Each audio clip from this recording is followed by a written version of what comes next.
Hey, what's up? I'm Warren Martineck, and this is the Marvel Card Collectors Podcast.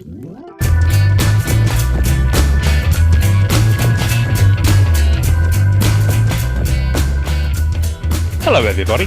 My name is Ian Taylor, and you're listening to the Marvel Card Collectors Podcast, your weekly digest of hobby goodness. I've been looking forward to this conversation for longer than this podcast has existed, as I've spent untold hours and unmentionable dollars chasing the cards that this company have made. Rittenhouse Archives are responsible for some cards in my collection that literally bring me to tears of joy when I look at them. They also created some of the most beloved Marvel cards ever, and arguably the Marvel cards today would be much less healthy if it weren't for their tenure. So it gives me enormous pride and pleasure to be able to say that today brings Steve Charendoff, president of Rittenhouse Archives, to the show. Steve, welcome to the podcast, sir. Good to be here. Thank you for having me. Oh no, thank you for making the time. I really appreciate it. I've read quite a lot of things, quite a lot of bios of you online, and I remember seeing you on at least one podcast on YouTube a couple of years back, which I thoroughly enjoyed watching.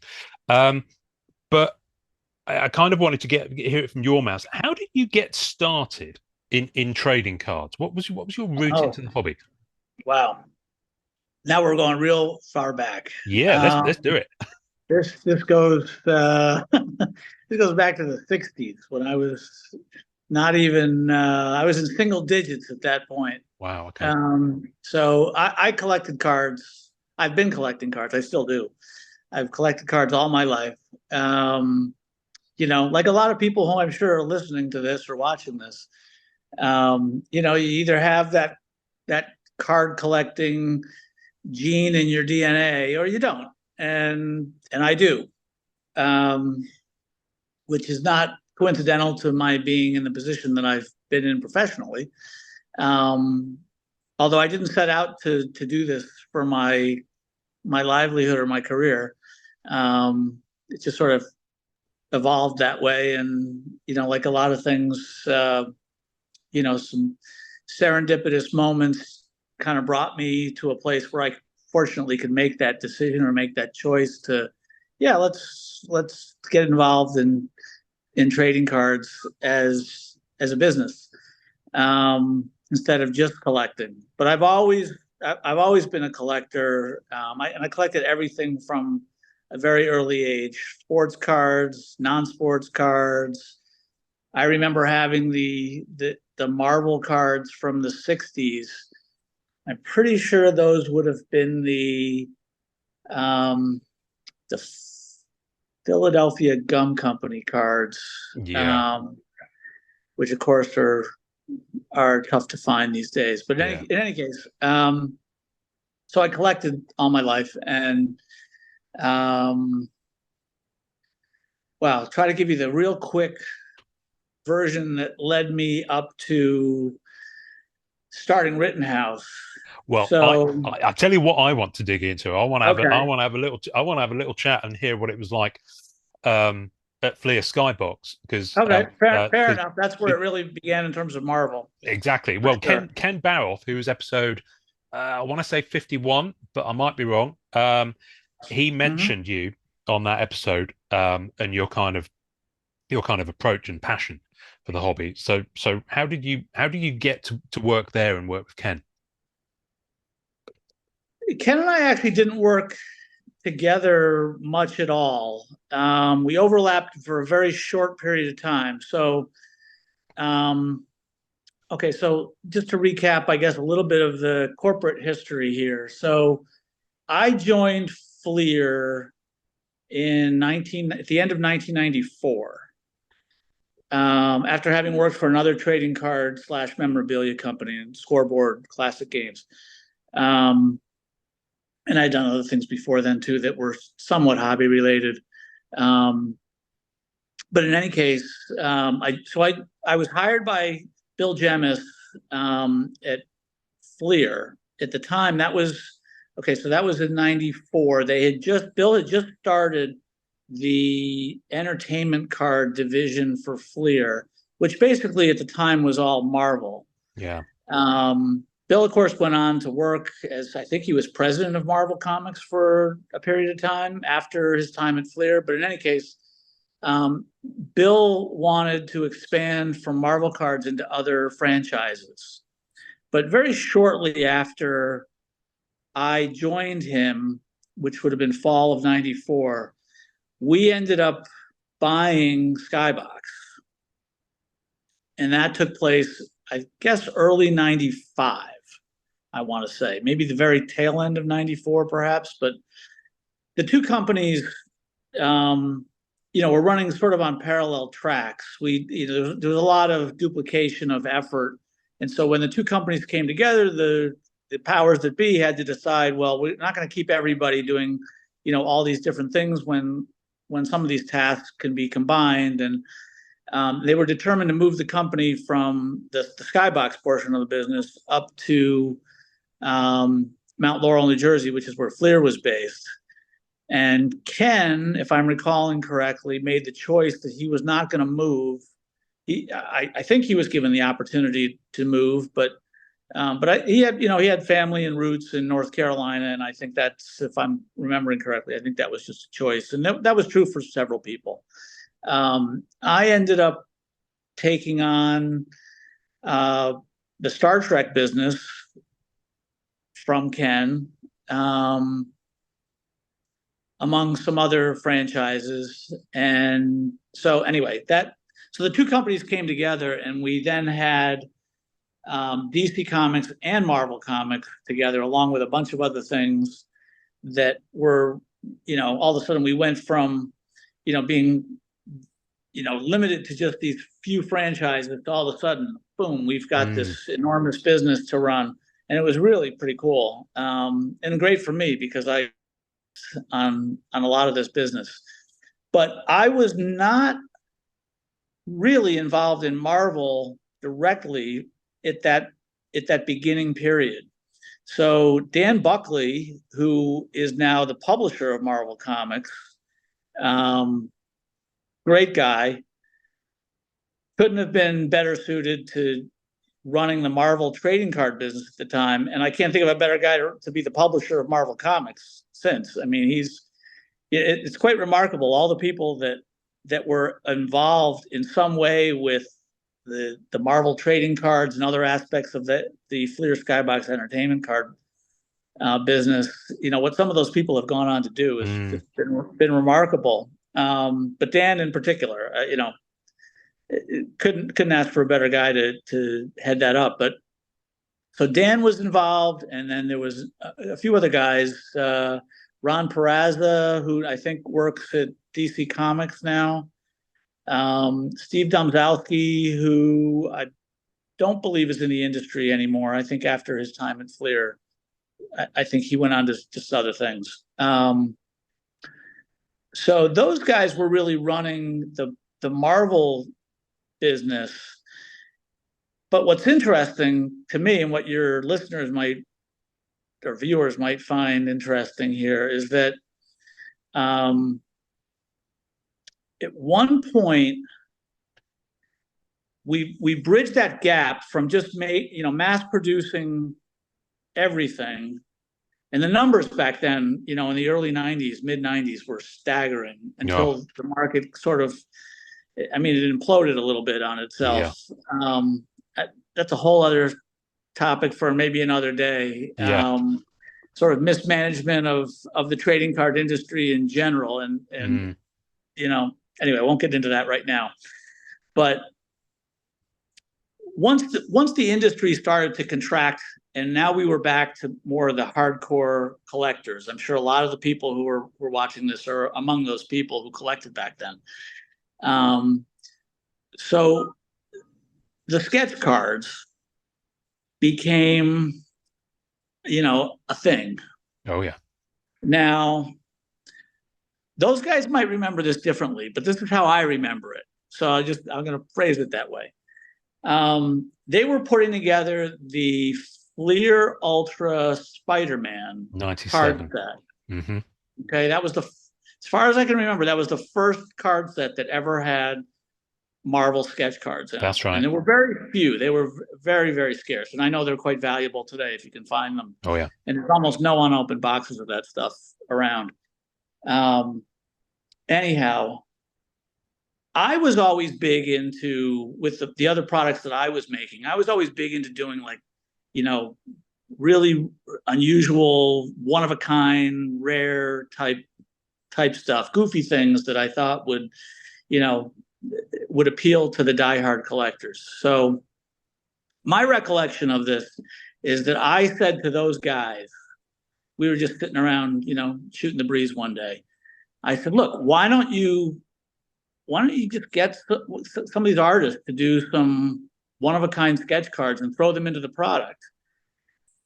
And I seem to remember, it's a little fuzzy in my mind, so bear with me here, but I seem to remember suggesting that they see if Stan Lee would do some sketch cards. Because, like, what would be like the holy grail of Marvel trading card collectible, whatever it might be, like you can foil stamp this, and you can do lenticulars with that, and you can number things and parallels, but I mean, holy smokes, I mean, if you got Stan Lee, or I mean, at the time, I don't think Jack Kirby was still alive, and I think Ditko just refused to do anything when he was alive.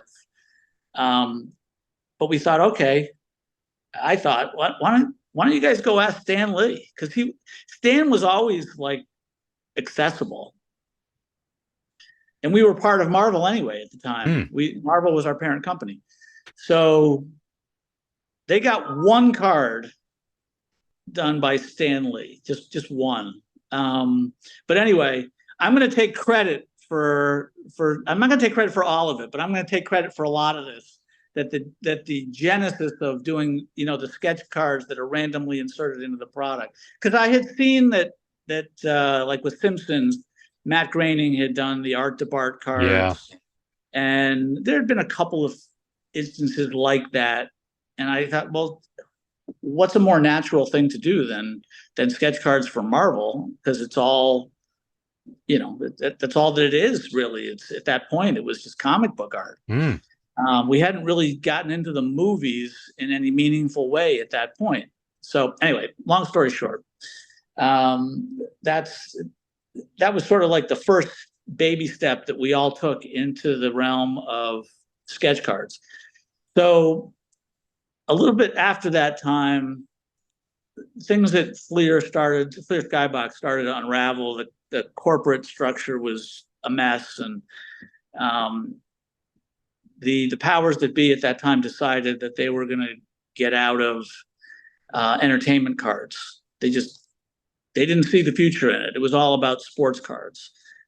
So slowly, all those other guys were either let go or they just moved on because they just, had other opportunities. And they knew that there wasn't really a long-term future there.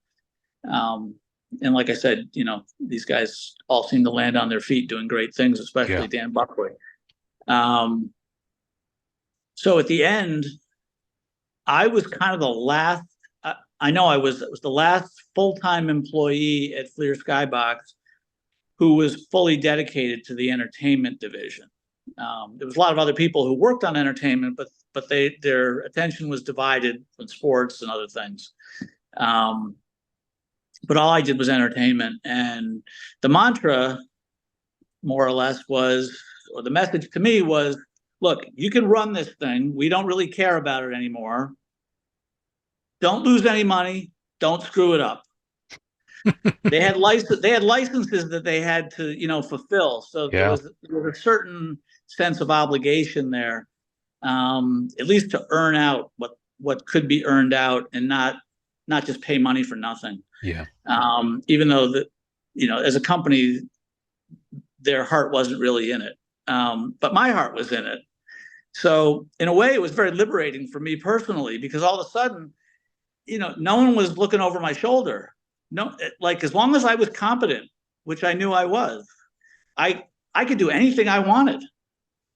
So that's when we got to Marvel Creators Collection in 1998. Mm-hmm. And wait, I'm trying to remember now. Which came first, Marvel Creators Collection or Silver Age? I think. Well, I think they were both in the same year. I just can't remember which came out first. I think Creators Collection came out Yeah, first. I think you're right. Yeah. Okay, But I'm so still chipping away at the autographs for that one. yeah.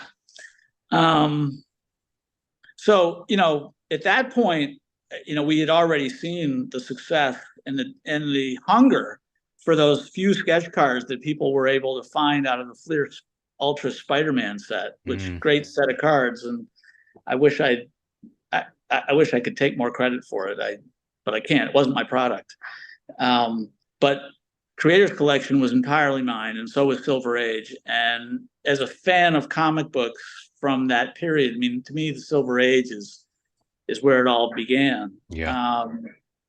And I love Stan Lee. I love Jack Kirby's art, John Romita Sr. I mean, to me, like, Jack Kirby was the Babe Ruth of comic book art. John Romita Sr., the Mickey Mantle, if you want to use a sports analogy. I don't know if that resonates with you in the UK. I get the references, but they mean very little to me personally. The David Beckham of comic art, so to speak, I guess. But now you're talking. Yeah. Anyhow, so I love who those guys were. I knew a lot about the backstories. I knew about a lot of, at that time, what was happening to a lot of those very iconic personalities, who really had not been well taken care of, like not by today's standards. And even when you think about all that they did to develop, these characters and what Stan did, at least Stan lived long enough to see through, some significant amount of financial success, even though it didn't come at the time that a lot of his influence, was exerted on these characters and their evolution. It came sort of later after, I guess maybe there was a certain amount of pressure on the part of, these studios that bought Marvel, maybe to take care of him, because, nobody wanted to see Stan, doing things that maybe weren't dignified for Stan because he needed money or anything like that. Yeah. But so they ended up taking care of him, which was the right thing to do. And I think in a lot of instances they took care of the other artists, maybe not entirely, but enough. Anyway, I'm sort of getting off track here. But I knew that a lot of these people were still alive. So we're talking about, John Buscema and Sal Buscema and Gene Colan, Tusker, Marie Severin, George Tuska, a lot of these people, they were all still alive. Yeah. And I thought, holy smokes, like no one has ever asked these people to do Dick anything. Ayers. Yeah, Dick Ayers was in there as well. Yeah, Dick Ayers. No one has ever asked these people to do anything with trading cards before. And like, to me, I'm a kid in a candy store because, I could see, in my mind, I could see all these different kinds of projects that could come to life, playing off of the nostalgic quality of Marvel. And so that's where the Silver Age set, was born. And that, I think that still remains my all-time favorite Marvel card set that I ever worked on, just because no one had ever done anything like that before with those artists. And they were so appreciative of being asked to do this. And, wow. As a collective group, like, I think they all sort of appreciated that, it wasn't like they were just sort of doing something for some odd project that really, had nothing specifically to do with them. This really was all about them. It was a celebration of them. It was a celebration of them individually, and more importantly, a celebration of them collectively. Yeah. Like, we were paying homage to them in, I thought, a really cool way. So obviously we got them all to sign cards. We got them all to do sketch cards. still among my favorites. I mean, it brings me to tears. I know you sort of touched on this yourself. Like, it brings me to tears when I see the ones that John Romita Sr. did. Even though they're not the most elaborate sketches, but Oh, they're you beautiful. They're unmistakably him, know, yeah. And we did get Stan, of course, to do a handful of. I guess he did mostly half Spidey heads. Trying to think, he did sketches for us a few times. So I'm, after all these years, I've sort of lost track a little bit of which product he did what for. But in any case, he was involved too. And of course, he signed cards as well. And those cards, to my, I guess, surprise, maybe even, as iconic as Stan has always been. It surprises me even now, like how valuable those autograph cards are. Oh, yeah. So it's pretty neat. Anyhow, so those were the two projects that I worked on, start to finish. Nobody else really had any involvement because there wasn't anybody else to be involved. I mean, Dan had gone at that point, Steve and Ron had gone at that point. It was just sort of me coming up with ideas that, as a collector, I thought, well, why don't we just make these kinds of sets? And then we did. And then was that shortly after that I left to start Rittenhouse. So I'll stop there and I'll let you ask any other questions that you may have about this. Well, no, for me, albeit this is the Marvel Card Collectors podcast, I'm a man who wades in many streams. So I have my binder of Star Trek here, and I have a binder up there that Ken Baroff gifted me shortly after because he went into his garage and basically cleaned house. And so because I know that you were looking after Star Trek as well as the Marvel sets. Yeah. And didn't they kind of go with you to Rittenhouse? Well, yeah, although not right away. Okay. So I'll try to make this the short version of the story, I guess. So I kind of had enough at that point working for a company that really didn't know what it wanted, and poor management and lots of other things that ultimately led to the company going out of business. So I sort of saw the writing on the wall, and I wanted to do my own thing anyway. So without getting into all those gory details, I remember going into the office one day, and then there was a moment during that day where, yeah, I'm leaving. And I didn't go into the office that day thinking I was leaving that day, but I did leave.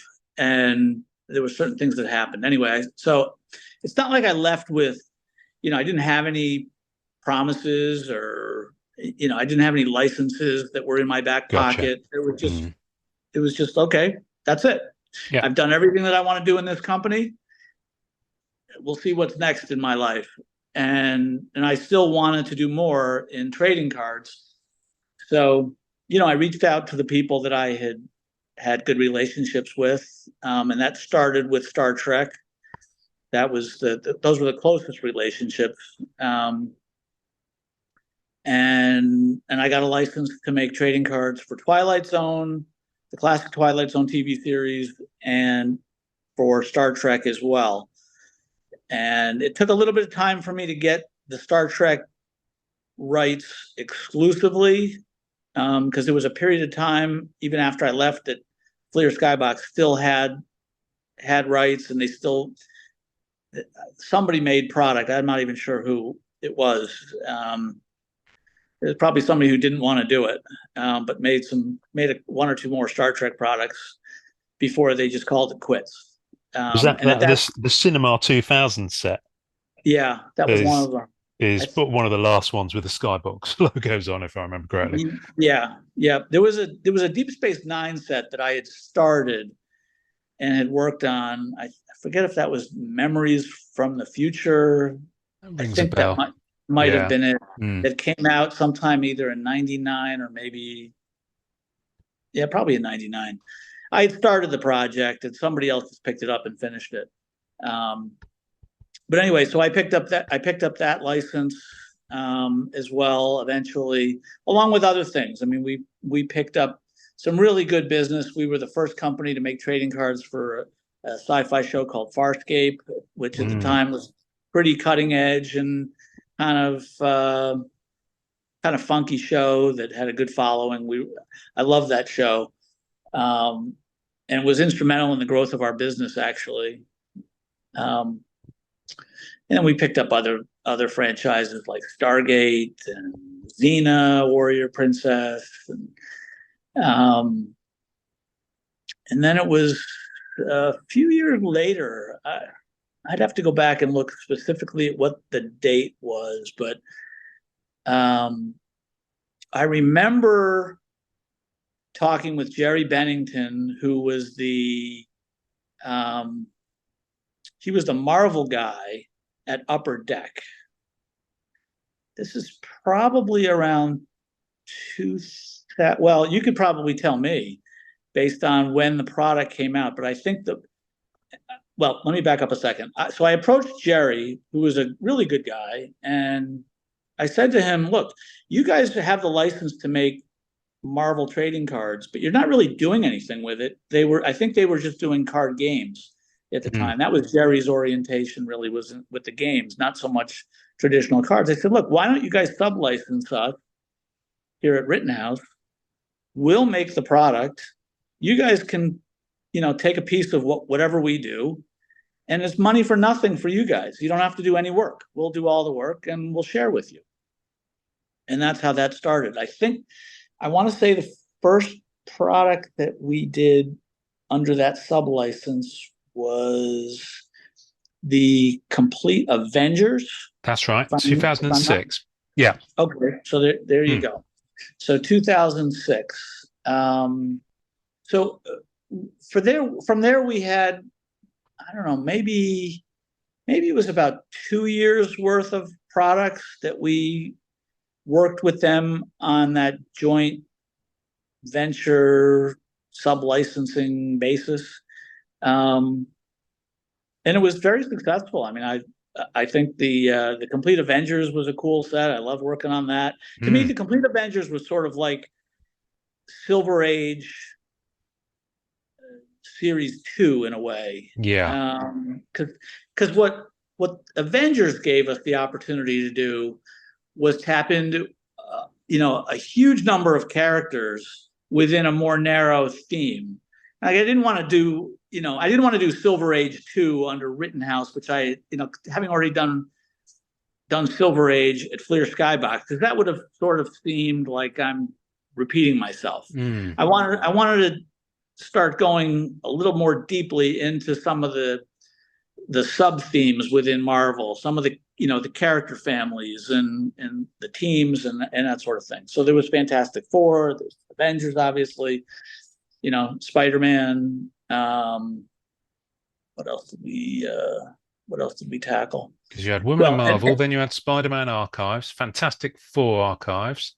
And the Fantastic Four was always my favorite as a kid. Yeah. And it always mystified me why it fell out of, you can't say out of favor, but it didn't hold up over time. But I think as I look back on it, and I think even then when I was making decisions about what card sets to make, I knew going into that Fantastic Four set that it wasn't going to be the most popular seller, because Avengers was more popular at that point. There's more characters in the Avengers. Spider-Man certainly had become more popular. Anyway, it was a pet project. I just loved the Fantastic Four, and I thought they deserved their due, even though the studio wasn't really emphasizing them. And I guess they've always proven to be, a difficult franchise to translate to either the small screen or the big screen. Yeah. For reasons that, are kind of hard to figure out, because, I mean, I realize that, and maybe I'm getting off topic here, so stop me if you want to. No, carry on. No, it's a pleasure to hear you talk.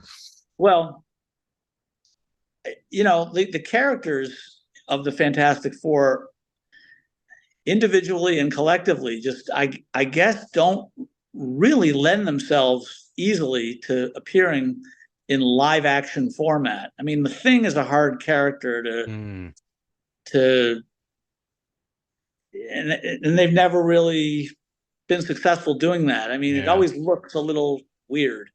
As great as like that character was always a favorite of mine as a kid. You know, it's clobbering time and all that kind of stuff. Yeah.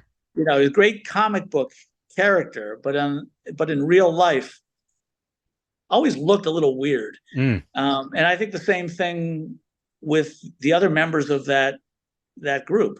Just odd. I mean, Johnny Storm with, you know, being the Human Torch, and it's just funny though, because you think about, like, it could have been weird that way with the Hulk and Thor and Iron Man, and like, to me, Iron Man would have intuitively seemed like a weak character to market around and a weak character to translate into live action, and yet Iron Man became the focal point. The genius of starting with that. It's just remarkable. Well, but it was born out of necessity. They didn't do it because they wanted to. They did it because they had to. You know, they had given Spider-Man to Sony, and so they didn't really have ownership and control of it at the time. And some of the other characters sort of fell into that trap as well. So they had to work with what was available to them. And anyway, I'm getting a little bit off topic here. So back to the issue of, you know, we had the sub-license with Upper Deck, which went very, very successfully until Jerry Bennington left Upper Deck to go, I forget where he left to go to, but anyway, he left. And suddenly I didn't have anybody at Upper Deck who really understood what we had been doing together.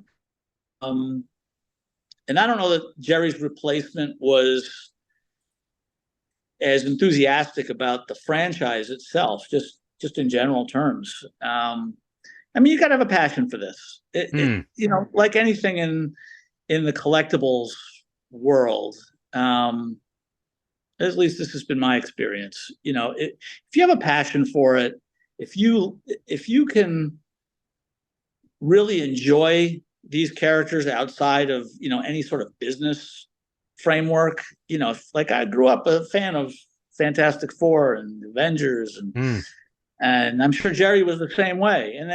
And you know, look, I've run into this many times over the course of my career, where I run into people who, you know, get brought into the trading card world, may have very classic business backgrounds, working for consulting companies and working for classic brand management type companies, consumer products, goods, and stuff like that. And then they try to apply those, because people don't buy these products based on need. They buy these products based on emotion and on what makes them happy. And you know, it's just ink on paper. I mean, when you boil it down, that's all that it is. But what appears on that within that ink on paper, does it make you happy? Does it bring you back to your childhood? Does it make you feel something that you felt when you were 10 years old, or maybe when you're 50 years old? You know, it's got to resonate with you in some way. And so the decisions that go into making these products, and why we choose to do certain things or not to do, like I mentioned before, like the Fantastic Four set was a pet project. I just did it because I loved it, and you know, I knew it would be successful on some level. I knew it wasn't going to be the biggest selling Marvel product we ever made, but anyway, so be it. But I had a passion for it, and because of that, I made it work. Probably, you know, most other people who would be put in that position of, okay, what are you going to do next with Marvel? I mean, unless they grew up collecting and, you know, had a similar mindset, maybe they skip over that one, and maybe they don't even do sketch cards, and maybe they don't do a lot of things that, you know, that I thought made a lot of sense. But I approach this from the standpoint of, I'm a collector first and foremost. Yes. What do I want out of a product that I make, so that other people can buy, that I want to collect too? I just have the luxury of not having to buy the boxes and packs myself. I just have them because Yeah. I make them.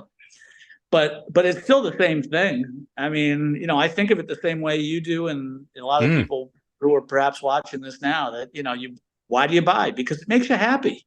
That's all we're doing, is we're trying to make people happy, and hopefully we succeed at doing that. Absolutely. All right, so back to where we were a minute ago. So Jerry Bennington leaves Upper Deck, and then the wheels on the cart sort of fell off with that relationship. I won't get into all the dirty details about that. It's not, can I just not important. can I just ask one question? So you mentioned earlier that you started working on Marvel on was it a sub license you mentioned? Yeah. So does that mean that Upper Deck had that main license throughout that entire period? Only at the beginning. Okay. So the complete Avengers, the Spider-Man 3 movie cards, that was where Tobey Maguire signed autographs for us. Oh yeah, they're hot now. Yeah. And then you've got Iron Man as well. The first Iron Man product, I think, was Rittenhouse, not under sub-license. That's the first Iron Man movie card set. Yeah, in 2008. Think so. I mean, it's easy enough if anybody has one of those cards. If on the back of it, it would either have an Upper Deck logo or it wouldn't. I don't remember that card having an Upper Deck logo on it. But Keep if you talking. got one hand, I can reach. I think I've got one auto from that set, and it's not Robert Downey Jr. Yeah, any card from that set would be the same. It doesn't have to be an autograph card. But oh no, it's Thor. I've got Coulson, but it's from a Thor movie set, not from the Iron Man set. Well, never mind. Not a big deal. So basically, what happened from there is that there came a point where we needed to know whether we were moving forward on a sub-licensing basis or not. And the people at Upper Deck who were there at the time, I guess, didn't really. I don't think they knew whether they even wanted to continue with Marvel at least in terms of trading cards. And at that point, the people from Marvel knew who we were because we had been making the products and been very successful with it. And it was a totally incremental revenue stream suddenly. Here they were before we came along, Upper Deck making, I think, a successful line of gaming cards. And then we came along and added to that and made the traditional trading cards. And so obviously the studio was aware of it. Jamie Campbell, who was still she doesn't work for Marvel anymore, but she's still in the industry. She was the licensing representative from Marvel at the time. And she came to me and she said, well, this has been so successful.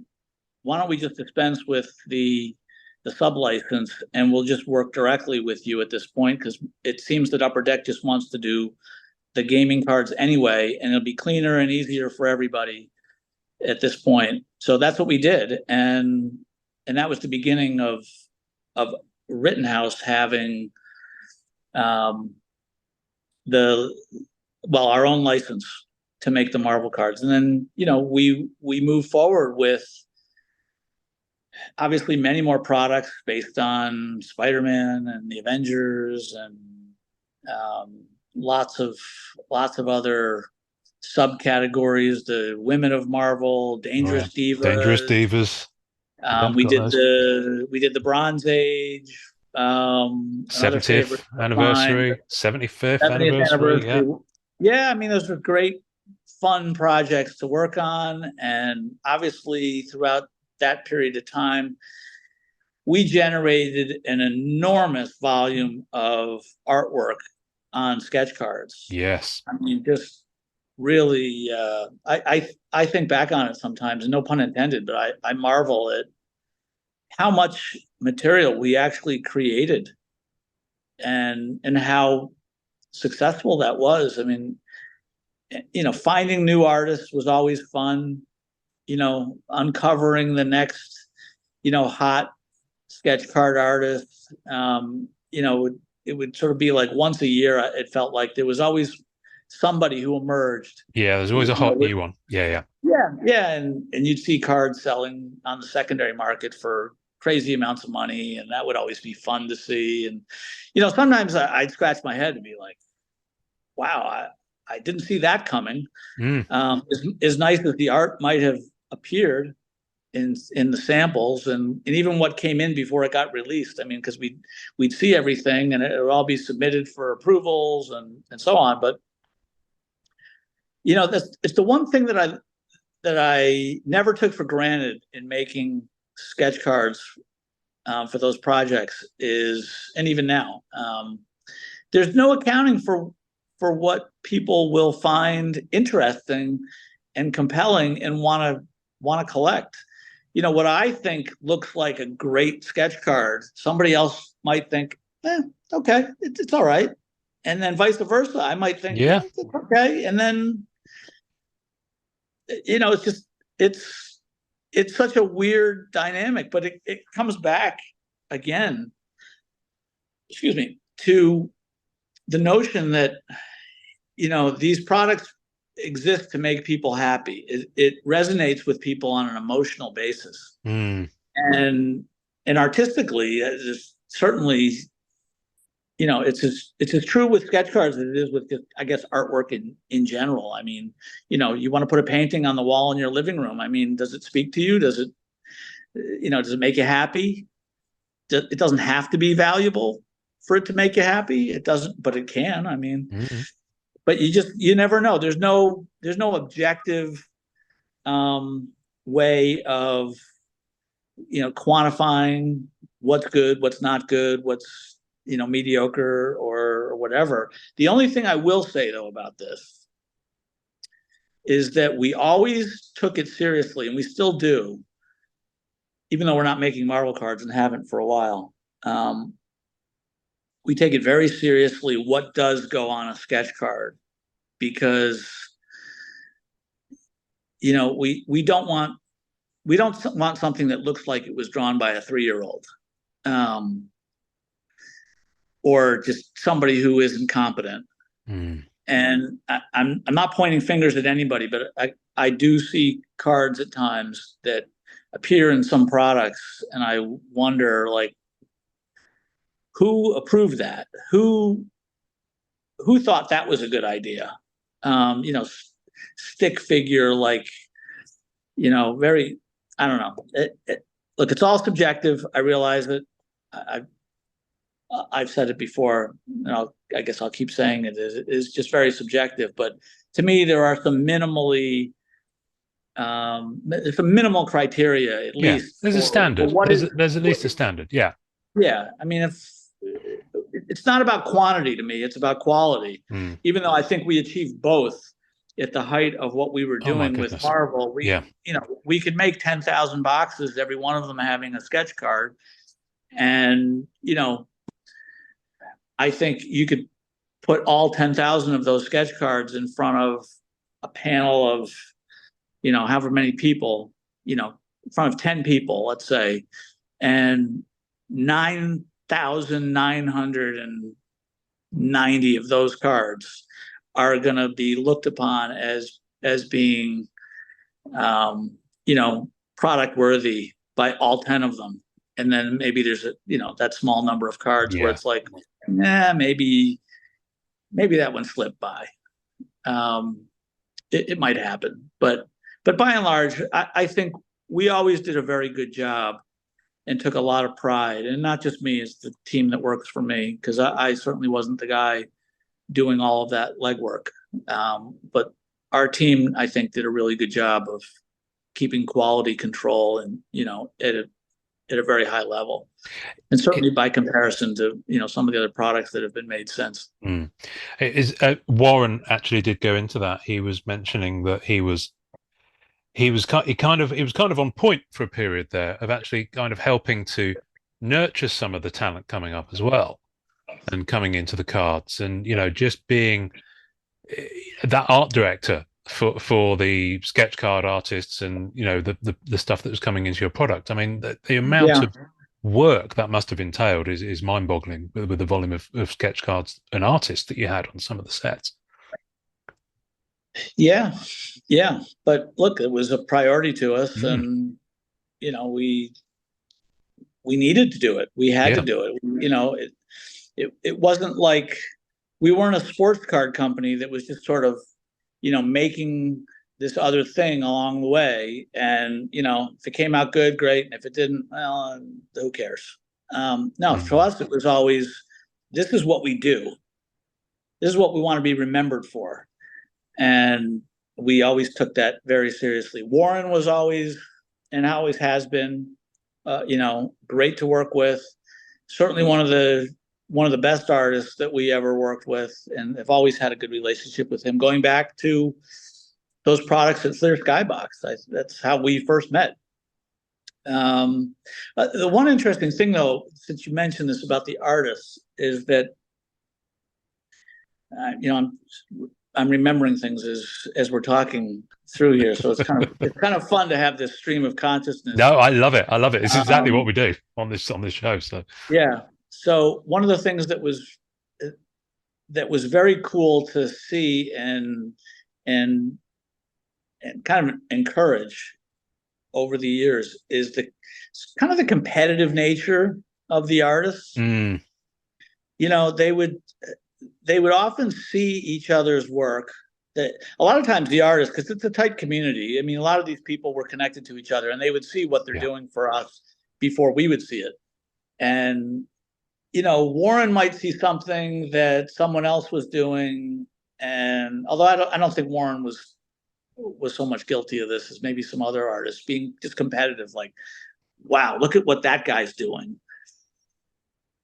I'm going to do something maybe to try to top that. And that's when we started getting into some of the really cool stuff that would show up. Like honestly, I can't think of all the names off the top of my head, but I know there would be sketch cards that would come in, like the FedEx would come in, we'd open the box and it would be like, oh my God, there's like 30 fully oil painted.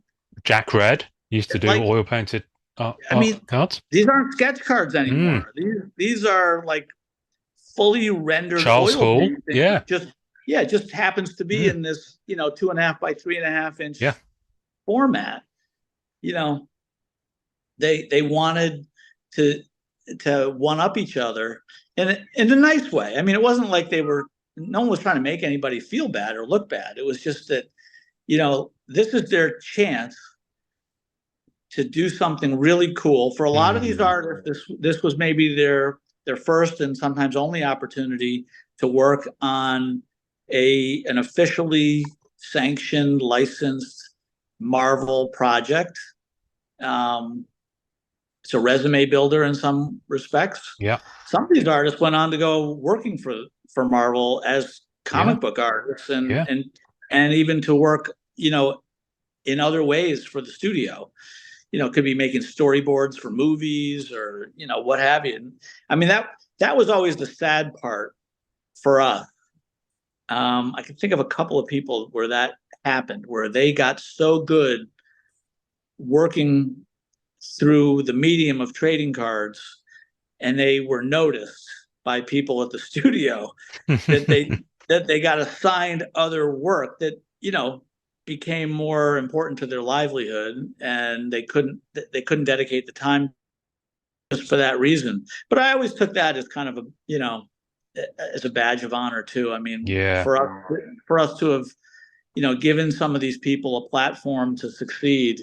I mean, it's like watching your own kids' life and to go on to bigger and better things. Not that there's anything bigger and better than trading cards, mind you, but debatable. But in any case, it was always fun, to even though it was disappointing when someone said they couldn't work for us anymore. Well, why can't you work for us? Well, I'm working now for Marvel Studios or for the comic book division. I'm actually going to be doing inks on, She-Hulk or something. It's like, well, okay, I can't be upset about that. Yeah. Anyway, so again, I'm sort of veering off topic a little bit. No, this is wonderful. Can you? I want to go back into some of the things that I think made your tenure on Marvel cards really special, but because we've kind of gone to the point where you've kind of talked through the history of it, can you tell us about Marvel? Kind of what happened to when Marvel left your tenure, and then I want to go back in some of the fun stuff. I mean, I'm not sure what you can tell us about that, but when did you kind of get a wind of it?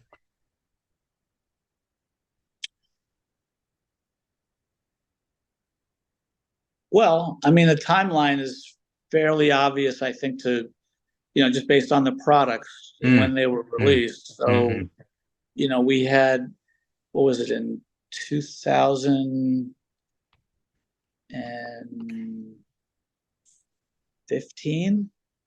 Was that the last year? I think so. Let's have a look. So I think we had an Avengers set that came out. Avengers Silver Age. That was the last comic set I think we did, and we did Agents of Shield Series 2. That's it. Season 2. I think that was the last set period. No, it just came to an end. It was a little bittersweet, I guess, because obviously, I felt like I was instrumental in the success of the Marvel trading cards. For a long time, nobody cared. And there weren't companies that were invested at all in making Marvel trading cards. I mean, you had Comic Images back in the late 80s, early 90s, and they fell by the wayside and they weren't really doing anything that was that clever or creative. They were just making product that was sort of mass produced, kind of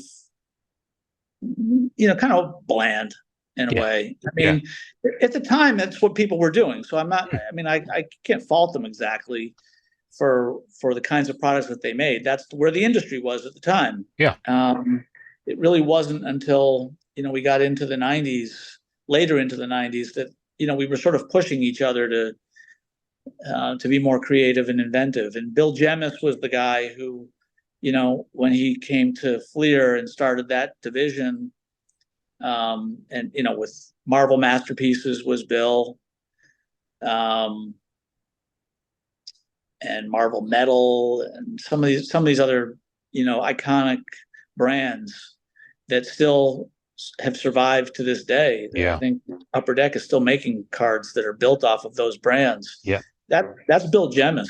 I don't know how many people would know that, but Bill was the guy.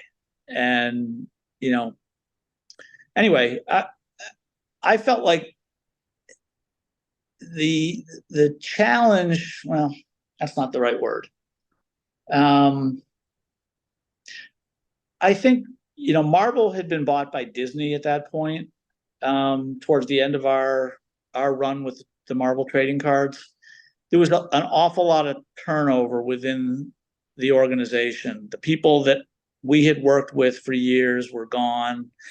The new people who would come in, I would say that there really wasn't a deep knowledge of, or any knowledge really, of the history of the category of Marvel trading cards.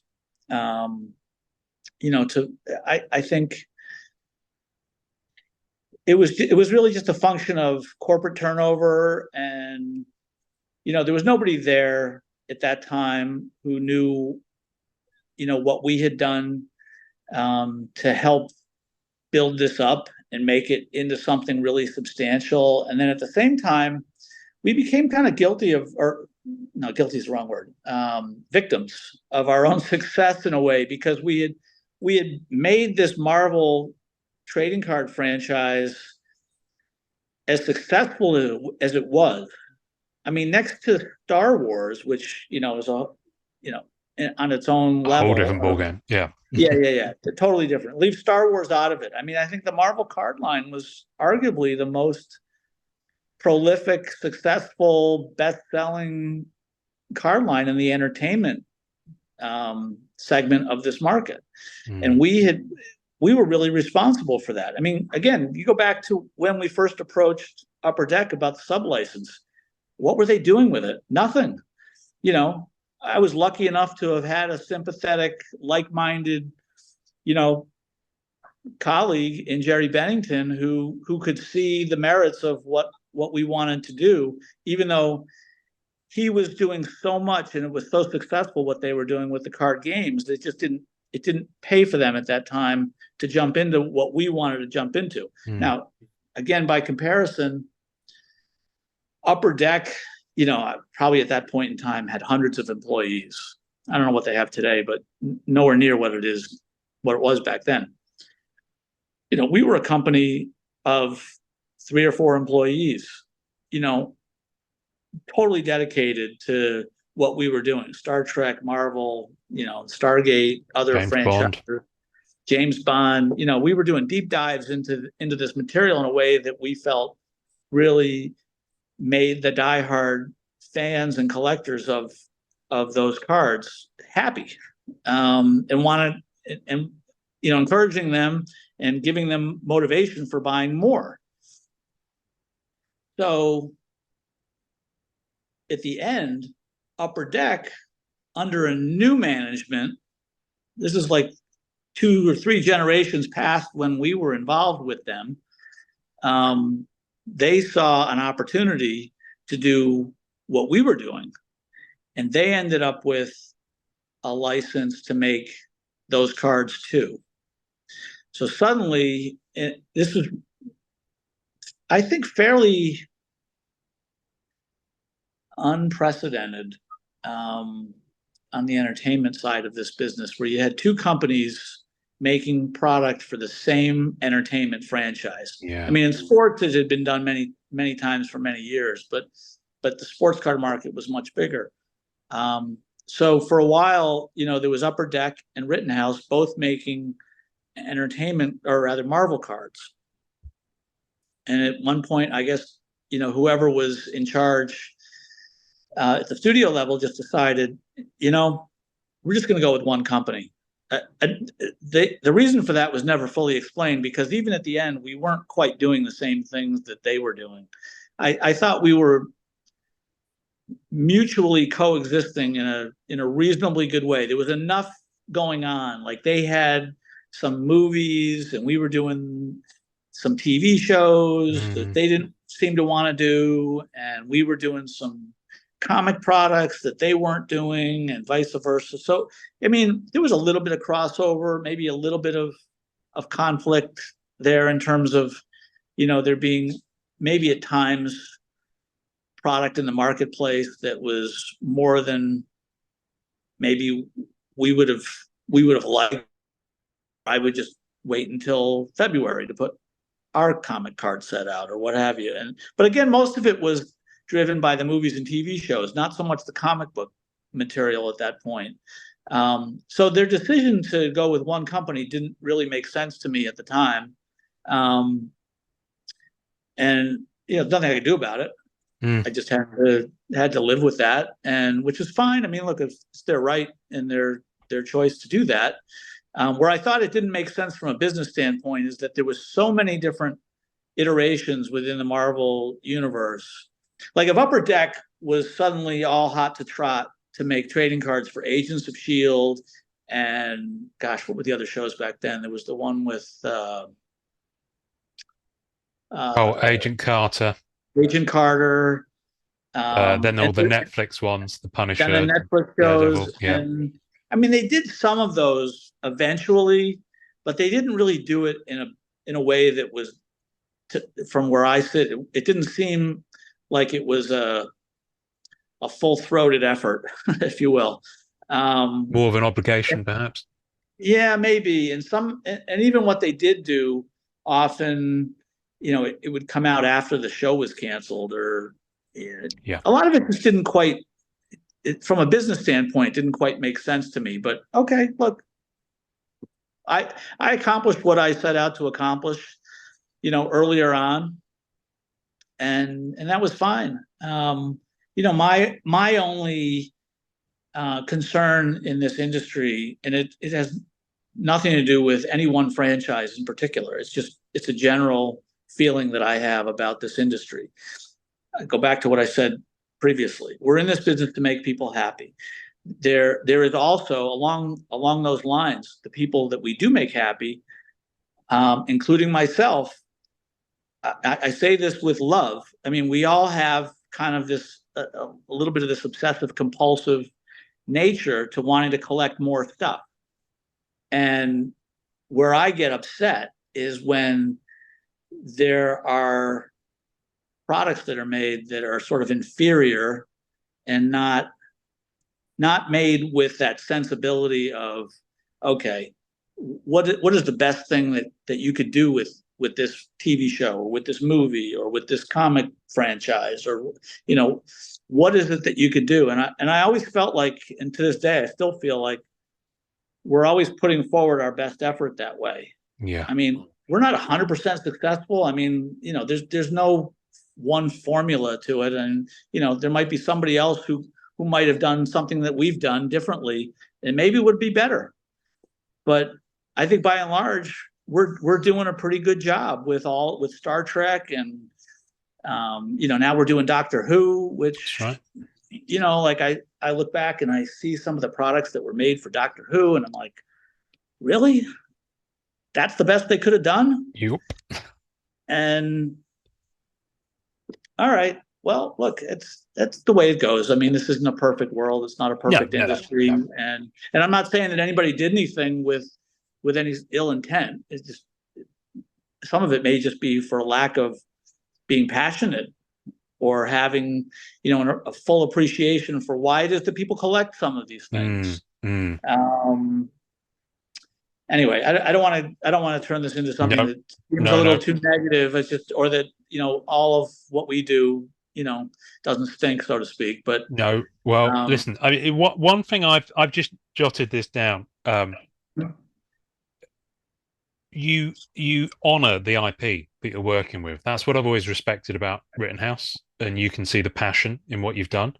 I mean, I've got some personal touch points I'll come on to in a moment. But one thing I love also is that you've kind of honor the form of trading cards. So, and Ken Baroff mentioned this actually, the 9-up, the 9-card page in the binder, and I love that you guys have respected that over the years, in, you know, where possible. Thank you.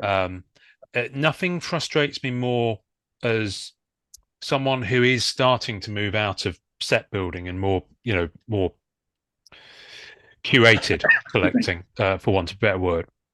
But nothing frustrates me more than a 10-card subset. Yeah, no, I can appreciate that. You know, we try to do things in multiples of 3, 6, and 9 in particular. Sometimes you run into a situation where, you know, there is a 10th character. Yeah, or there's 11 characters or 13 or, you know, some oddball number. And okay, as important as the rule of 9, as we sometimes refer to it, as important as the rule of 9 is, you know, you're not going to leave out an important character just for the sake of that. But that's what I mean. That's what I mean about honoring the IP, because that's a circumstance where the property, the integrity of the property is more important than the 9-card beauty that comes out. I've always loved. Just quickly want to touch on some of the things I love about Rittenhouse is the wrappers. You've always had this thing with the wrappers whereby people could send them in for the points and you build them up. Do you still do that? Yeah. Yeah. So quite often the people then can save up those points and then get a redemption card. So sometimes that redemption card pushes you over the 9 cards. Well, that's true. Okay, so there's where you have a conundrum. Yeah. So you get 9 cards that come out of the packs, and those conveniently go into your album, and you know, we're all happy for that. But at the same time, we want to give stuff away. Of course. And we want to add that's the whole point of the rewards program, is to give people something more to add to their collections that, I mean, quite honestly, it is easy for us to produce. Doesn't cost a lot for us to produce in most instances. The point values sometimes reflect that, but but what's better than getting something basically for free? And so would it make you happier if we put 8 cards in the packs and had that 9th card as a rewards card? Good point. We'll move on. There's no one answer to that. There's no one answer. No. You have 50 people, you're going to get, Yeah, you are going to get different answers for that, because not everyone. I mean, you always and still put out binders, and they quite often have a single 9 card page in there with a promo card or something, right. Something different. Which let me just interrupt you just for a second. I just want to make a point about that. So this is where I will sort of pat myself and ourselves on the back a little bit, because for the most part, through the years, there weren't a lot of binders being made to support these products.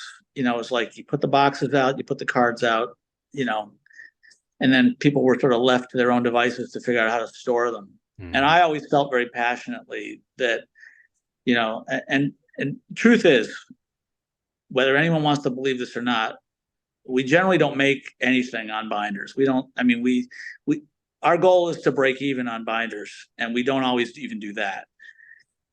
But I feel like it's a necessary ancillary part of the collecting, the making of these cards and the collecting of these cards that needs to be a part of the whole process. So, so we've faithfully been doing that. There's been a very few instances where we didn't make binders, and that was usually for something that was like a collector set, something very small. But yeah, I think that's really important, and it always sort of made me, shrug, like, why couldn't some of these other companies make binders? I mean, it's not difficult. It's a constant frustration for me with the modern product, and I've said that to Upper Deck on a number of occasions. It does frustrate me. But one of the other things. So let's talk about the touchstones of collecting that I love. So you got the binders, promo cards. You guys always do right by collectors and promo cards. I especially love the fact that people can send in to you for promo cards. I think that's a wonderful thing.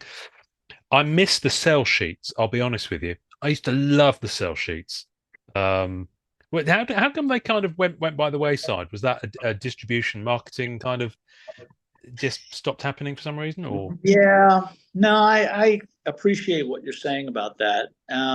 That was a tough choice that we made years ago. They do look beautiful, and I know a lot of people like to add them to their binders. Part of the problem was several things, really. One was cost. They're expensive to produce, and a lot of times we would find ourselves printing something. We'd have to print it so far in advance, and we wouldn't necessarily have all of the details of a product worked out. And it would frustrate me to no end to have just printed a sell sheet, glossy, full color images of cards, and then realize that, oh, wait a minute, we just got Robert Downey Jr. to sign cards, or we just got, Hugh Jackman, or whatever it might, and he's not on the sell sheet. Oh. So now the sell sheet's out of date. And, that would be very frustrating to me. I never liked when that happened. And it would happen. It seemed to happen more and more that as time went by, we would have more and more key details, key selling points of these products becoming finalized too late in the process. And by the time we get the sell sheet out, it would be out of date. So that was part of it. The cost was a big part of it. And quite honestly, I found that a lot of people didn't use them for what they were originally intended for. That was another thing as well. And that's true for promo cards too. We used to send out, bulk quantities of promo cards to our distributors and dealers. And then the next thing I know, I'd be seeing, stack of 25, Spider-Man promos or Star Trek promos on eBay, for $5 or whatever it might be. And so they weren't being disseminated to potential customers. Mm. The intention of a promo card was to promote the product so that we could generate some awareness and generate more sales. And eventually it just stopped being the intention stopped being what it was meant to do. And, at a certain point, okay, do I want to spend, I don't know, just picking a number off the top of my head. This isn't real. But let's just say instead of spending $10,000 on promo cards, bulk promo cards, and sell sheets, do I want to just put that money into the product and make a better product? Yeah. Because if I can do that, that'll live on much longer than what the short-term benefit might be for those things. Even though I realize people do save them and they stay in their albums, but if I can make the product itself better, that was always my number one goal. And we still do the promos. We just don't make as many of them as we used to, for the reasons I partly just described. So there you go. Okay. And one of the other things, there's a frequent discussion backwards and forwards that pops up in the group about the gold seals on the incentive to free cards from those gold seals and their top loaders, or to leave them in there. I'm firmly of the leaving them sealed camp, but I think it's mainly the sketch card fellas like to release them from their gold seals. But I've always found it interesting that's there. Do you keep yours in the gold seals? Yes. I think the way that we issue them is the way they should always remain. Now, having said that, I'll go back to what I've said a few times in this discussion, that what we do is to make people happy. Of course. If it makes you happy to take the card out of that holder and undo the gold seal and put it in your 9-pocket page or put it in some other storage receptacle, whatever it might be, your choice, have at it. That's fine. Yeah. Here's though where I find the modern age of collecting gets in the way of that. So here's the example, and I'm sure you'll understand this right away. Mm-hmm. So I'll have somebody email me that says, I took the card out of my holder, I broke the gold seal, took the card out of my holder, I submitted it to PSA, and it came back, you pick the number, whatever the number is. 6. Well, first of all, we're not in the business of making cards for PSA to grade them. If people want to do that, I understand and respect it. I personally collect a lot of, it doesn't have to be PSA, it could be other companies too, Beckett or SGC or whoever. I personally, as a collector / investor in vintage cards, I mean, if I'm going to spend, a good amount of money on a high-end card, I like it to be graded, and I have the certainty of it. I have a hard time spending, meaningful amount of money on a card that isn't graded, that, maybe has been trimmed, or maybe something funny has gone on with it. I just like the comfort of knowing that, I've got a PSA 5 of, 1940 Superman gum card or whatever. But what can happen to a card once it's taken out of, even in the process of taking it out of the holder. A card could be a 10 in the holder. PSA won't grade it in the holder. I don't think. Maybe eventually they might. I don't know if that's ever been tested, to be honest with you. No, like, I don't remember because the seeing card it. in its true natural state is in that holder with our seal. So you'd think that maybe, even though they'd have to put it in a larger than normal holder in order to accommodate that. But anyway, I don't think that's ever happened to my knowledge. So let's leave that aside. Yeah, I haven't seen it. But you could take the card out of the holder. It could be a 10 before it comes out of the holder.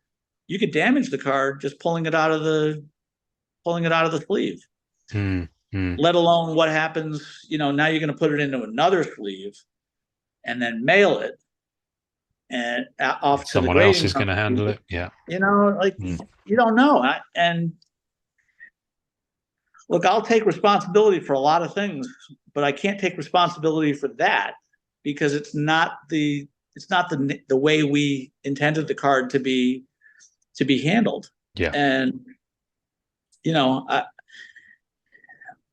I don't know what to tell people about that, to be honest with you. I feel bad when people send their cards in for grading and they don't get the grade they want. But yeah, we always say to people, we have it all the time in the group on Facebook, when people say, "Oh, I've got these cards, I sent them in, I didn't get the grades I expected," and I'm firmly, and I think a lot of people agree with me on this, is that a card isn't guaranteed to be PSA 10 out the pack.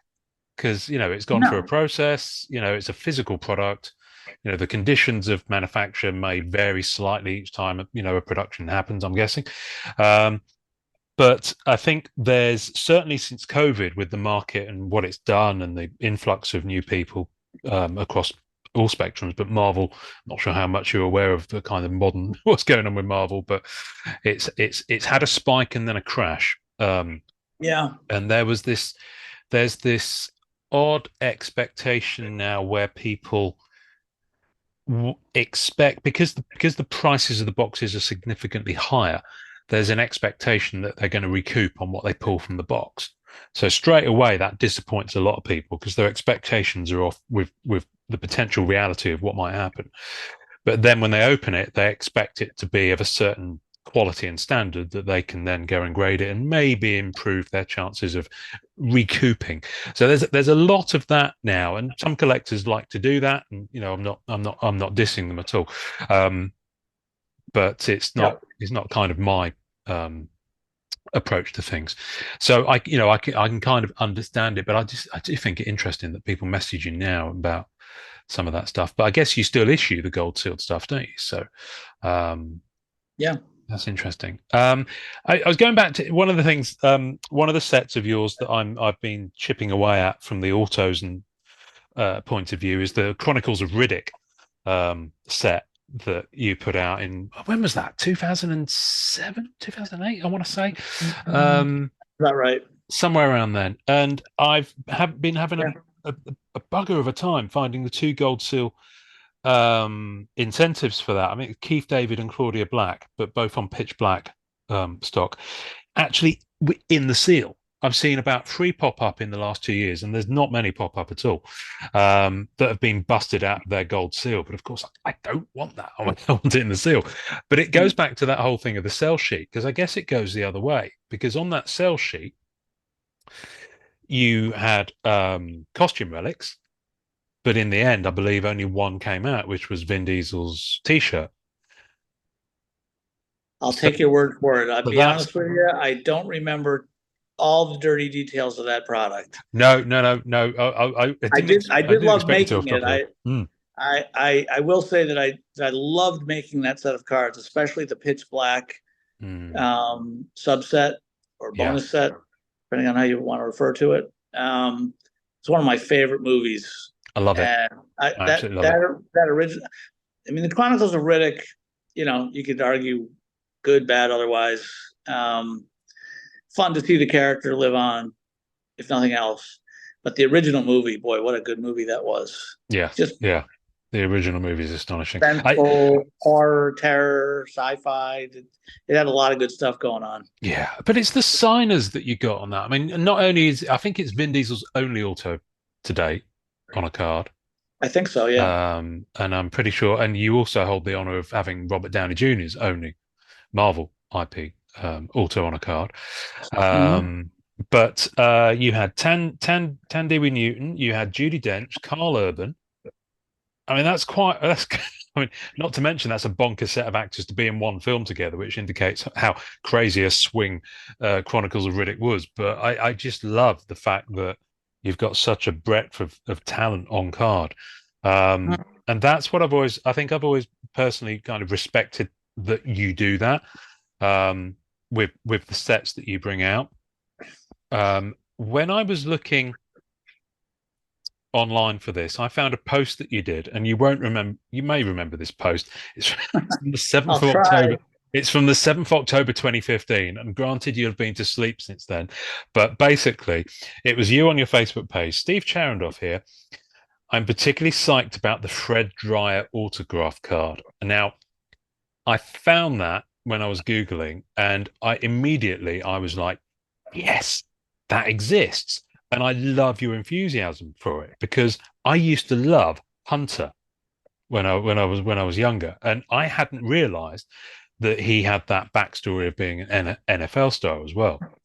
So Hmm. what set was it that you had a Fred Dry autograph card in? That was Agents of Shield. Was it Agents of Shield? Yeah. I need to find this autograph card. So straight away, I'm heading to eBay because I didn't realize because it doesn't actually say in the post what. I mean, it mentions Marvel TV mythology, so I guess I could have figured it out. But no, hats off to you for that deep cut.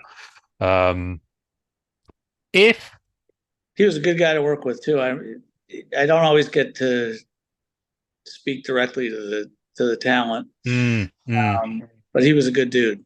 I found some stories. I found an article on Star Trek, the Star Trek website, where I think you were promoting Discovery season 2, where you talked somewhat passionately about your time on Star Trek and having, obviously engaged with some of the talent there.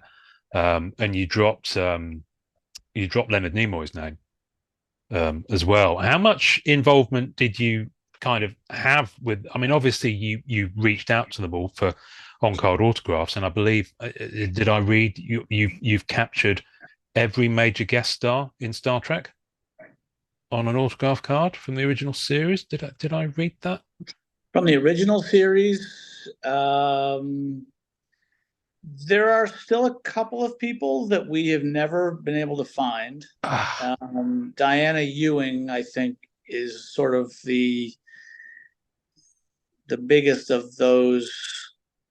Not that she had a huge career outside of playing that one role on Star Trek, but in terms of her being a guest star on Star Trek and the role that she had in the show, she was pretty significant, and we've never been able to find her. Lots of leads that have come up dry, but I think she may just be one of those rare individuals who, had her moment in Hollywood, left the industry, and just didn't want to be part of it anymore. And I suspect that even if we have at some point inadvertently found her, we've been turned away under the pretense that it's not her, or this isn't the right address, or what have you. We've tried so many different times. I find it hard to believe that we didn't come across the real Diana Ewing at some point. But look, you're not going to get everybody all the time. But we keep trying. You never know. There might, we've gone many times, with lots of projects. I mean, Pierce Brosnan with James Bond was one of those people who, took us like 10 years before he said yes to us. Halle Berry took an awfully long time as well. Gosh, there's a handful of people like that. We just got, actually, for Game of Thrones, while we're on this topic, we just got Sharon Hines, who played Mance Rayder. Oh yes, yeah. On Game of Thrones. For the longest time, it was like, nah, he's not. He's too busy. Look, the guy's an actor, and he's very accomplished actor and very busy actor. So I can understand why some people might not want to be distracted by signing trading cards. It may not mean anything to them. Most of the actors, though, I think, are happy to participate, and they have an appreciation and a sense of fondness or affinity, if you will, for the fans of the franchises that they work on, or just the whatever the work is that they're doing. It's a TV show or a movie, what have you. There are these fans out there who are very passionate and they want to give something back. I mean, I think that was true for Daniel Craig, true for, I think in the end, for Pierce Brosnan, certainly I think Robert Downey Jr., when he signed Iron Man cards for us. I mean, that was the message that came through to me is, look, they're fans out there. We want to respect them, that, these are franchises that have fans. There's a lot of things that these actors work on, these productions that actors work on, where they don't have fans in the sense of what we think of as fans, where they'll go to conventions and they'll collect merchandise, and a lot of times there isn't that dynamic in place, so they don't even get asked because it's not a thing. It's not part of it's not part of what the franchise is about. But when you get into science fiction and fantasy and comics, then there is that dynamic. So anyway, I sort of lost track of. No, that's okay. To be honest with you, I was having a moment of self-indulgence. Could you mind if I very quickly, personally, thank you for free cards in my collection? Okay, sure. Because this means an awful lot to me. So I have 2 movies. Are you familiar with desert island discs? The concept of being stuck on a desert island, and you've got so many records you can I think you can have like 10 records, the complete works of William Shakespeare, the Bible, and one other book. It's kind of a British radio thing. It's been going for years. Anyway, if I was on a desert island and I could only have 2 movies, one of them would be Star Trek II: The Wrath of Khan. And that was possibly one of the. I saw that when I'm going to date myself now. I saw that when I was 10. Just after, no, I think I was 9. It was just after my father died, and I was allowed to go on it was a school trip, and it was an evening thing, and the nearest cinema was 12 miles away, and we didn't have a car because my mum didn't drive. So for the longest time, I couldn't go and see a film without missing the end of it. So Return of the Jedi, I left the cinema because the last bus home to the town where I lived left at 5:30, and the matinee showing didn't get out till 15:15. So for like 3 years, I never saw the last 15 minutes of Return of the Jedi until the video came out, until the VHS came out. I did actually end up reading it in a comic book, but for that reason, 2 years ago, I managed to acquire this card. Yeah, I had a feeling that's what was coming. The Ricardo Montalban. Now, I've got other cards in here from this movie. One's from Cinema 2000, which is the actor who played Tyrell. But this card in particular, this is one of the ones I talk about. That just feeling of joy, just having it. I mean, he must have been quite elderly when he signed it, I'm guessing. But that was from your first Star Trek movies set, which I think was 2007, 2008. Sounds about right. Yeah. So that was astonishing. And what I do is I collect all of that format autograph from that Star Trek movies, because I know you carried them on through the sets, but I put them in the binder for the first one. Nice. I think I'm about 20 off having all of them. I've been really motoring the past few years, and there's believe me, that's a valuable binder. The other movie is Casino Royale, the Daniel Craig movie. Partly because I went to the premiere of it in Leicester Square in London, and partly because it's a bloody good film. Yeah. About certainly one of the best. About a month ago, finally, and this took a long time, I finally found one of these. Yeah. Mads Mikkelsen Mm-hmm. on Card Auto. I believe there were two different versions of that in two products that you put out in the noughties. But that's Yeah. one of them. And then the final card, I mean, I'm spoilt for choice here. There's several relic cards from that movie that just make my hair stand on end. I'm still to find the playing card, although there are two on eBay at the moment, but I don't have the funds at the moment. But last year I managed to acquire the poker chip. Ah, nice. Now, with these, begs the question, how that's a remarkably inventive thing to do. And I imagine in my uneducated knowing about the intricacies of production, possibly quite a difficult thing to make a reality within a trading card format. How do you guys come up with these ideas, and B, what's the trickiest one you've had to pull off that you've been like most proud of, I guess? Well, production wise, not that difficult. When the studio gives us those poker chips, like we told them what we were going to do with them, and they were cool with that. And I guess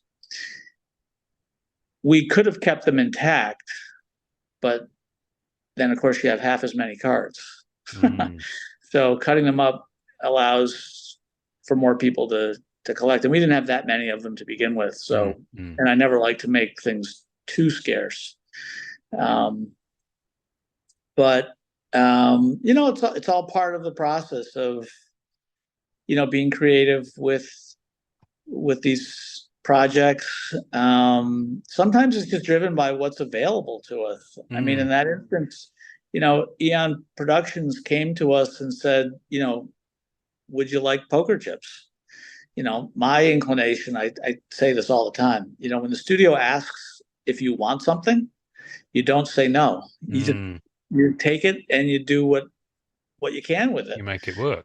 Because you don't want to say it. You don't ever want to say no, because you always want them to keep them feeling like they're always doing good things for you, and you want them to keep coming back, offering you more things. So if you just keep saying yes, then it's always just more positive to be positive. The risk of being redundant there. Anyhow, so they gave us those. They could have given us something else, but they gave us poker chips, and so we turned those into trading cards. If we didn't have poker chips, we would have done something. Well, we would have gone a different direction with what we did have. You had Vesper Lynd's business cards. Got one of those. You had the table felt from the casino. The playing cards, the aforementioned playing cards. I've got some Quantum of Solace relics in there that are like this thick. They're shattered windscreens from Jeeps that are used in car chases. Well, I'll tell you a funny story about that. And unfortunately, I'm gonna have to shove off soon. No, that's fine. That's fine. I only have one more question for you. I'll tell this story because I think it's a good one.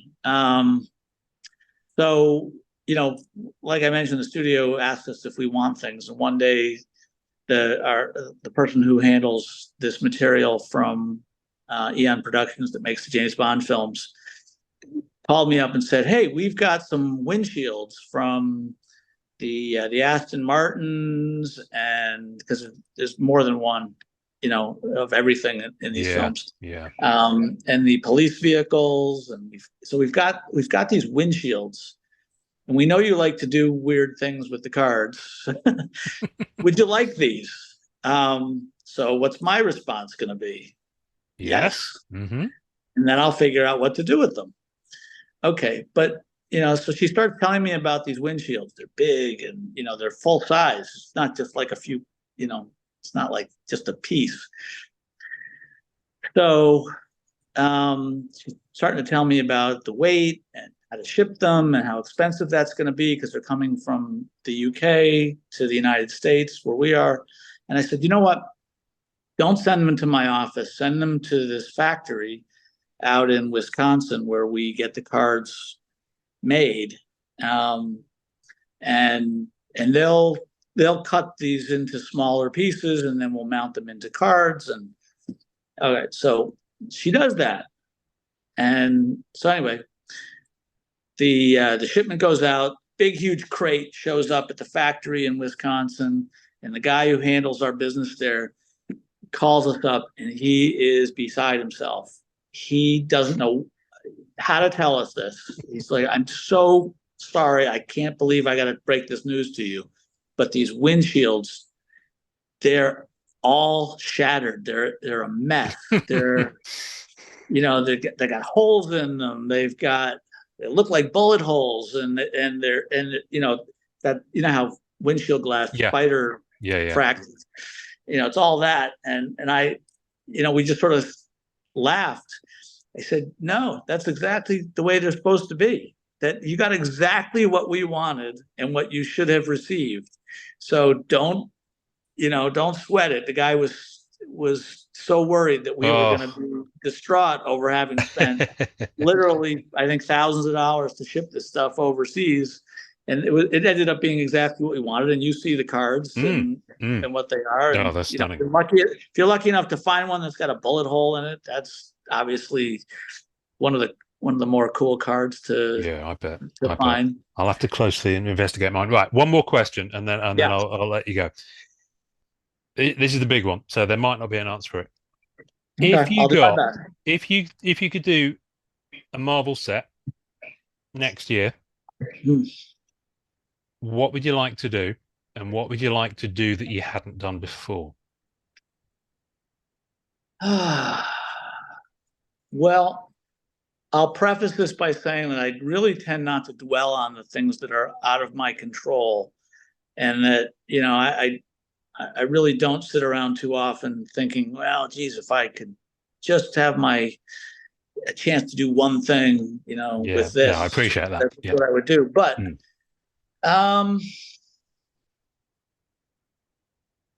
wow, what would I do? We got the Robert Downey card signed, and I still think, like Robert Downey, he's the centerpiece of the Marvel Cinematic Universe, playing that iconic role. And no one else has gotten him to sign cards. And to me, that card, there's two of them. There's one of him as the human, and there's the other of him and of the Iron Man armor. It's kind of hard to top that in terms of anything connected to the movies. Yeah. Because I always come back to whenever I'm working on these franchises that have never been, like adequately exploited or ever been exploited before. Like when I took over the Star Trek franchise from Ken Baroff, I remember having a conversation with Ken. I don't know if you remember this specifically, but we were transitioning from him being the guy to me being the guy with Star Trek, and I remember him saying to me, I've made all these Star Trek sets over the years, and I kind of feel like, I've run out of ideas, and it's a good time to move on to something else. And what I didn't say this to him at the time because I didn't want to make him feel bad, was, dude, you're doing me the greatest favor in the world, because there is everything left to do with Star Trek that hasn't been done. And, one of the first things that I wanted to do was an original series card set that, William Shatner had never signed autograph cards before. Leonard Nimoy had never signed cards before. All of those cast members, I got the first crack at that. So, in terms of Marvel, I mean, I got Robert Downey to do, what needed to be done there. And I think in the long term, it's just my own point of view, that card is is arguably the single most important Marvel trading card outside of anything that Stan Lee ever did for us. I think that's the single most important Marvel trading card that's ever been made. So, you know, when I view something in that regard, what else do I want to do?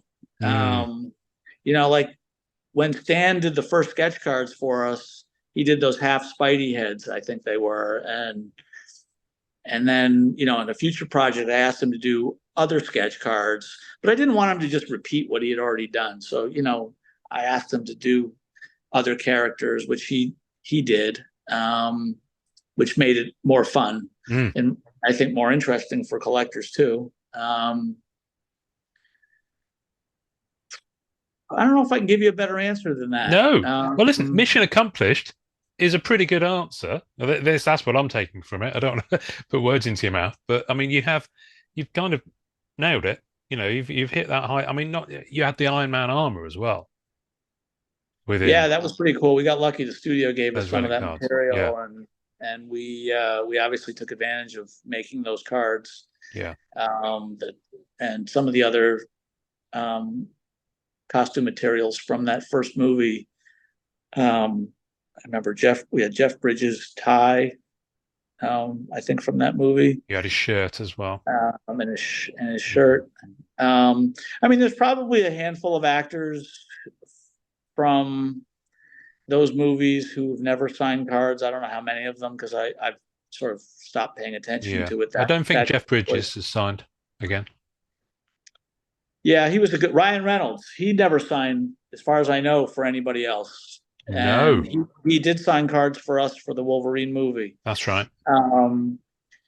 Now, you know, aside from what I said before about a lot of times these actors want to give something back to the fans and acknowledge the fans, and that all I think is true. I believe that. But, you know, you could also ask yourself the question, well, if that's true, why aren't they signing cards for anybody else? Because, you know, the fans don't exist, you know, within my control. They exist, you know, for, you know, the world at large. And I think the answer to that is that because we are an entertainment card company, and because I have been doing autograph deals with talent now almost exclusively within the entertainment segment. I mean, I estimated recently, I think we've done something like 3,000 autograph card deals in the 25 years almost that we've been in business. Wow. With actors.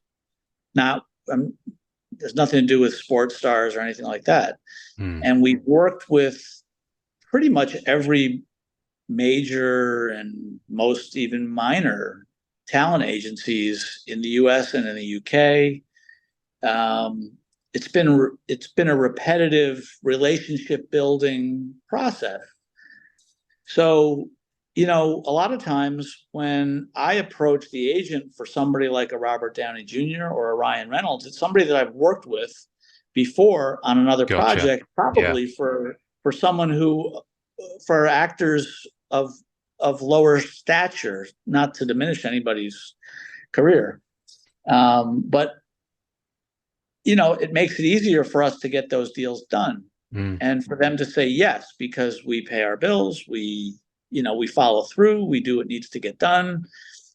You know, they also know, you know, the way we go about our business with the cards being signed on card instead of stickers, even though it doesn't stop some people from signing stickers. I just personally don't like them. And I don't think with maybe one or two very minor exceptions for very specific reasons that we got something done on not even a sticker.